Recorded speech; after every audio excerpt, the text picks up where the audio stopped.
I asked you guys as a community for your unpopular Apex Legends opinions. Out of these thousands of submissions across my TikTok, YouTube, Facebook, and Twitter, these were the most egregious ones. Keep things fair, before I bring these unpopular opinions out for the world to see, here are some of my own. Free stacking is abusing the broken matchmaking.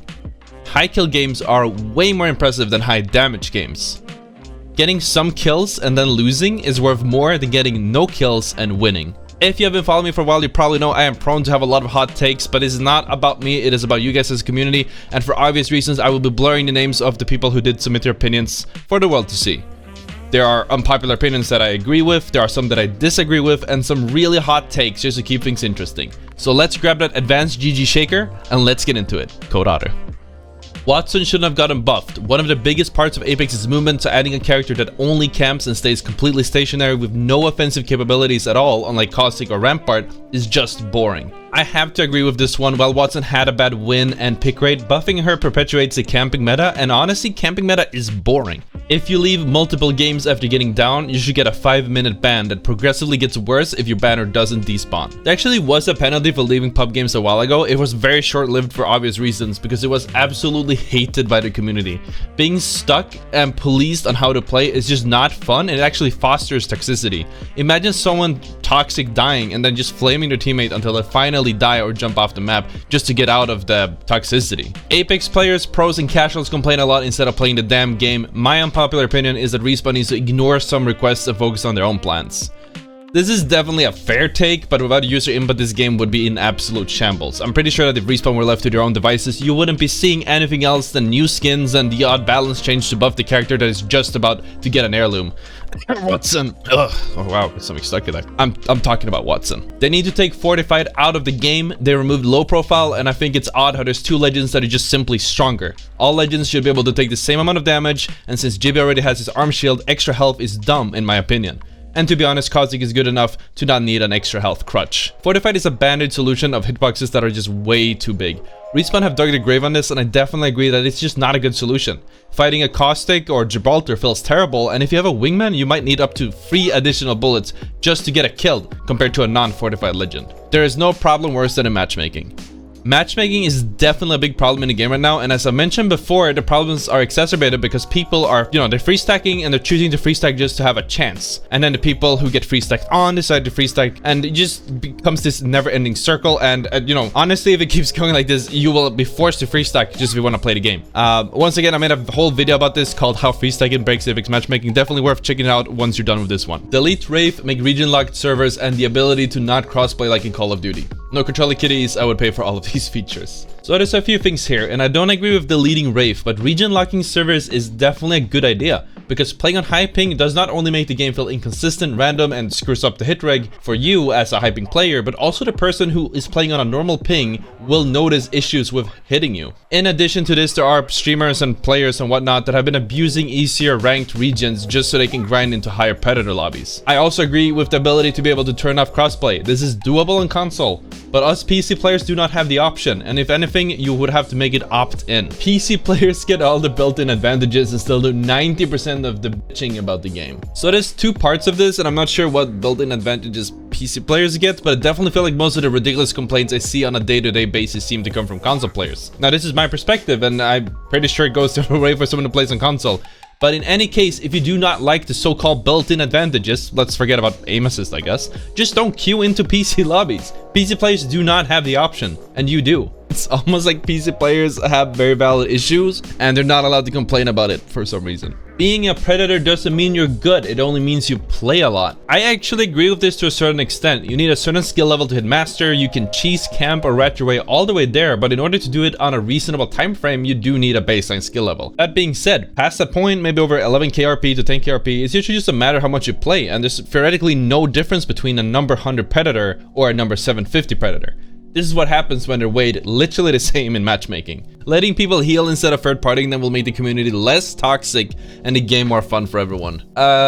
I'm not sure what you mean, but if you're suggesting that the community as a whole should just stand by and wait for you to heal up like it's a kung fu movie, that's kind of just a really odd take, and I have to disagree with that one for very obvious reasons. EVA 8 is for bad players. EVA 8 is definitely, or was, forgiving and it rewards tracking instead of straight up flick game, but saying it is for bad players period is definitely overgeneralizing. I'm not sure there's any gun that is for bad players, and because at the end of the day, those guns would be used by and made even stronger by good players. Sierra was underpowered on launch. Now this is a really hot take because I do think that he was definitely too strong on launch, but I do think people were definitely overhyping him because whenever you tried to pop a heal in Capital, you got hit by like 8 or 10 Seer tacticals and you were unable to heal and you would just die.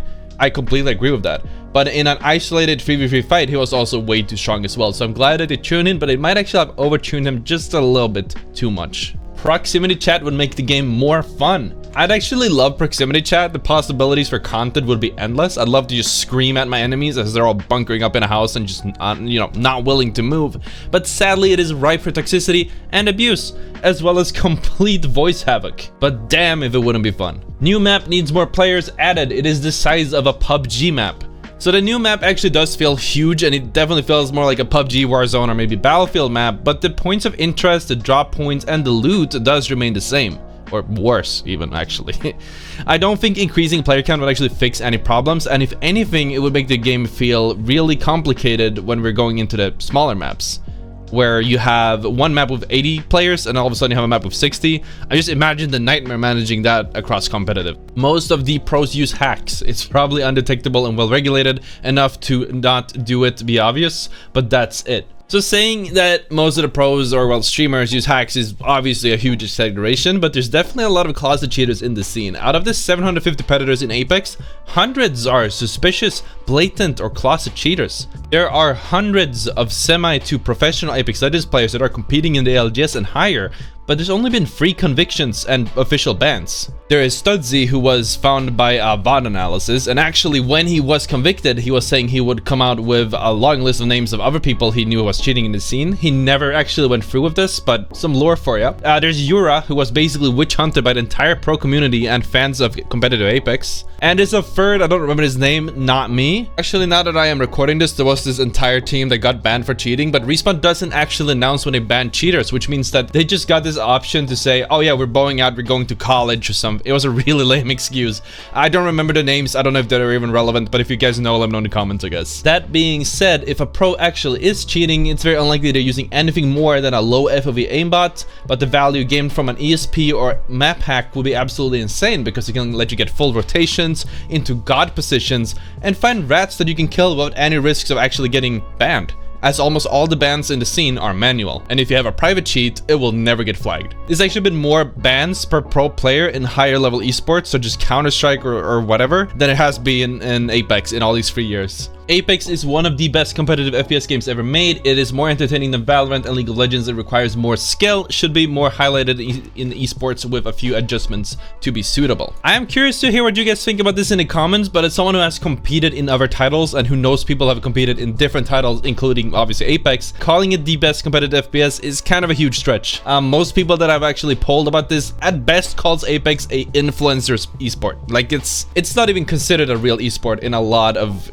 esports circles, and that's because at its core it's a BR, and a BR cannot be more competitive than a proper FPS. And if I'd have to choose one game as the #1 competitive FPS, I'd pick one iteration of Quake. Other non-BR competitive shooters I'd rank over Apex would be Valorant, Counter-Strike, Overwatch, the list just goes on. There are just way too many factors to make Apex actually competitive, and while having a complicated game would make a game more competitive, the reason Apex has a lot of factors is because of randomness. The game is too chaotic with up to 20 different teams to keep up at the same time, in addition to multitudes of different points of RNG when it comes to loot, when it comes to the dropship, when it comes to the zones. You can just predict it half of the times. In competitive, they actually have separate zones from ranked and pubs to make it even more confusing and even more random. And if you don't count the countless bugs that make it even more difficult to compete, I'm going off on a tangent here, but you see what I'm saying, I would hope. There are just way more polished games out there that don't have all of these issues and are just way more competitive and way more consistent. And just to really drive this home, another great reason why this cannot be the best competitive FPS game ever made is because you never see one team on top consistently. This rarely happens in our esports. When you have one team that is clearly the best, they will bring home title upon title upon title. But in Apex, you have a different team taking the cake every single tournament. But yeah, those were the unpopular opinions from my community that stood out to me the most, plus some of my takes. Any opinions that you disagree with or some that you agree with? Let me know in the comments and let's have a discussion. Anyways, thank you so much for watching. Make sure that you smash the like button. Make sure to subscribe if you did enjoy the content, and I will see you all tomorrow.